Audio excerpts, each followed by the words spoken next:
మంచి ఆల్కహాల్ వెదర్లా ఉంది. నేను దాని గురించి ఆలోచిస్తున్నాను, కానీ చిల్లరలేక ఆగిపోయాను. నేను ముందే చెప్పాను కదా అన్న, నేనున్న బీజేకి మీ సినిమాకి చేయలేనని. బొమ్మాయి పిల్ల బొబ్బిలి బుల్లోడా. టైట్లు బాగానే ఉంది, నేను టైట్ షెడ్యూల్ ఉన్నాను, నువ్వు పెట్టాయి అన్న. నమస్కారం. మీ దగ్గర నుంచి తీసుకొచ్చిన డైరెక్టర్ని బాస్ వదిలేశాడుగా, ఇంకేంటి? అయ్యో ఆ సినిమా వేరు, ఈ సినిమా వేరే బ్యానర్. ఒకేసారి 10 సినిమాలు చేయగలిగే బాధ్యత. ఏదో మీ అభిమానం. ఈ ఇల్లు షూటింగ్ కి 4 రోజులు కావాలని అడగడానికి వచ్చాం. నువ్వు మొన్న కలిసి అడిగినప్పుడు చెప్పాను కదా ఈ ఇల్లు షూటింగ్లకి ఇవ్వట్లేదని. ఆ రోజు మీతో మాట్లాడినప్పుడు అక్కడ భాస్కర్ లేరు కదా, ఇంత మంచి లొకేషన్ ఎందుకు ఇవ్వట్లేదు అడుగుదామని వచ్చాం. ఆ విషయం నువ్వు నేరుగా బాస్తోనే మాట్లాడు. బాసు సారు మీతో మాట్లాడాలంట. రమ్మను. ఏంటంట విషయం? డైరెక్టర్ భీష్మించుకొని కూర్చున్నాడు ఇక్కడే షూటింగ్ పెట్టుకోవాలని. ఆ విషయం డైరెక్టర్ మీతో మాట్లాడదామని. ప్రొడక్షన్ కంట్రోలర్ సాజీ తీసుకున్న డబ్బు తిరిగి ఇవ్వడానికి ఏడిపించిన ఇద్దరిని చంపి ఇక్కడే పూడ్చి పెడితే ఒక్క కేసు కూడా లేదు. అందుకని ఇప్పుడు నేనేమనుకుంటున్నానంటే మిగతా వాళ్ళని కూడా ఇక్కడికి రప్పించి వాళ్ళకు కూడా ఇక్కడ ముహూర్తం పెడదాం అనుకుంటున్నాను. ఆ లిస్ట్ లో నీ ప్రొడ్యూసర్సే ఎక్కున్నారు.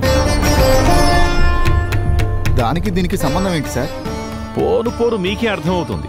అందుకే ఇల్లు ప్రొడ్యూసర్స్ ఎవరికి షూటింగ్ కి ఇవ్వద్దనుకుంటున్నాను. రే షాజీ, వాళ్ళని ఇంకెప్పుడు ఇటువైపు రావద్దని చెప్పు. పదండి, ఎంత తొందరగా ఇక్కడి నుంచి బయలుదేరితే అంత మంచిది. తీరా కార్ తీరా. వీళ్ళేంటి ఇక్కడికి వచ్చారు? వాడేమైనా కంప్లైంట్ ఇచ్చాడా? ఏమో. ఎక్కడ్రా మీ బాస్? ఏంటి విషయం? మీ వాడికి వారెంట్ వచ్చింది. బాసు నీకు వారెంట్ అంట. సార్ వచ్చారు. ఈ పోలీసులకు పైనుంచి ఆర్డర్ వస్తే చాలు, ఓ పేపర్ చేత్తో పట్టుకుని వచ్చేస్తారు. లేరా, స్టేషన్కి వెళ్దాం పద. నిన్ను ఉన్న పలంగా లాక్కు రమ్మన్నారు. నన్ను తీసుకొని రమ్మని ఎవరే మీకు ఆర్డర్ పాస్ చేసింది? అవన్నీ స్టేషన్లో చెప్తాం, ముందు రారా. అయ్యో సారు, ఎవరు సార్ దీని మీద ఇలా రాసింది? భయపడ్డావా? భయపడ్డానికి ఇందులో ఏముంది సారు? ఒకసారి ఎస్ఐకి నేను గట్టి వార్నింగ్ ఇచ్చాను. ఒక స్టార్ ప్రొడ్యూసర్ కి యాక్సిడెంట్ చేశాను. ఈ ఇంటి యజమానిని బెదిరించి ఇల్లు లాక్కున్నాను. ఇంతకు ముందే ఒక లొకేషన్కి వెళ్లి ప్రొడ్యూసర్ కి వార్నింగ్ ఇచ్చొచ్చాను. ఇన్ని చేసినా కూడా ఏది ఇందులో మెన్షన్ చేయలేదు. దీన్ని వారెంట్ అని ఎలా అంటారు సార్? నా దగ్గరకు వచ్చే ముందు ఒకసారి ఎస్పీ గారిని కన్సల్ట్ చేసి వస్తే బాగుండేది. అందుకే ఇప్పుడు వెళ్ళిపోయి మళ్ళీ వచ్చేటప్పుడు నన్ను తీసుకెళ్లాలంటే ఆ కేసు నా మీద ఉందో లేదో చూసుకొనిరా. ఇప్పుడు మీరు తీసుకొచ్చిన ఈ వారెంటు ఆ బాలకృష్ణకు సంబంధించింది. మీరు ఇప్పుడు ఏం చేస్తారంటే నా మీద కొత్త కేసు ఏదైనా ఉంటే తీసుకొని రండి. నాలాంటి తీసుకెళ్లాలంటే ఓ 100-150 కేసులుంటే బాగుంటుంది, లేదంటే మజా ఉంటుంది. మరొకటి, నన్ను తీసుకెళ్లడానికి వచ్చినోడికి ఒంటి మీద ఉన్న ఈ స్టార్లు సరిపోవు, ఇంకా ఎక్కువ ఉండాలి.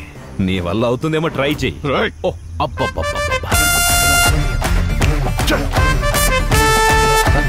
బాసు వచ్చి తోక ముడుచుకుని వెళ్ళిపోతాడు. ఏం చెప్పా బాసు? నేను చెప్పింది విని వెళ్ళిపోయినంత మాత్రాన ఆయనేం తక్కువ కాదు, తన పంతం చేశాడు. నీ పని నువ్వు చేయలేదా? ఖాళీగా కూర్చోడానికి నేను కరోనా పేషెంట్ కాదన్నా, బాధ్యత గల డ్రైవర్ని. పంచులాపి పని చూసుకో, పోట్టినాయలా. ఈ మధ్యడికి ఎక్కువైంది. మనం పని చేస్తే ఎవరు ఒప్పుకోరు, ఆయన మాత్రం పంచి కట్టుకుని పని చేయొచ్చు. పంచి వేయాలంటే పర్సనాలిటీ ఉండాలి.